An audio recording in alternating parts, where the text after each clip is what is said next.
அண்ணே நான் 1000 ரூபா மணி ட்ரான்ஸ்ஃபர் பண்ணணுண்ணே. முதலாளி இதை பிடிங்க, ட்ரான்ஸ்ஃபர் போட்டா நீ கிளம்பா. நோ ஏன்னா இவ்வளோ கேவலமாக பண்ணிருக்க. ஒழுங்கா நான் சொல்கிற நம்பருக்கு 1000 ரூபா அனுப்புனேன். தம்பி நம்பர் சொல்லுங்க. 7010 அனுப்பிட்டேன், வந்துச்சா பாரு. வரலையாண்ணே? நல்லா பாருப்பா. நோ என்ன நம்பருக்கு பண்ணீங்க? ஓ நம்பர் தான்ப்பா, 701310 எது 107? Last number 70. நீ சொன்ன நம்பர் தான் அமிச்சேன். நோ அது நம்பரே இல்லைண்ணே. நீ வேற ஒன்றுக்கா ட்ரான்ஸ்ஃபர் பண்ணிருக்கேன். ஒழுங்கா எங்க திருப்பி கொண்டு. என்ன பத்தி இப்படி பண்ணிட்ட? நோ இங்கே பேசிட்டு இருக்கேன், அவரை பார்த்து. நீ கோவப்படாதப்பா. எந்த நம்பருக்கு அமிச்சு அந்த நம்பருக்கு ஃபோன் பண்ணி காசு கேள்றான். ஹலோ, மணி ட்ரான்ஸ்ஃபர் கலந்து பேசுகிறேன். ஒரு 1000 ரூபா நம்பருக்கு தெரியாமல் அனுப்பிட்டேன். ஹாஸ்பிட்டல் செலவு அமிச்சாங்க. ப்ளீஸ்ண்ணே கொஞ்சம் திருப்பி அனுப்புங்கண்ணே. உங்களுக்கு கோடி புண்ணியமா போகணும். எவன்டா காசு தருவான்?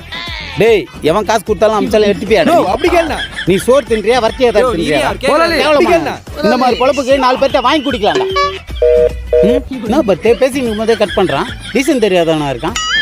இந்தா என்னன்னு பாரு.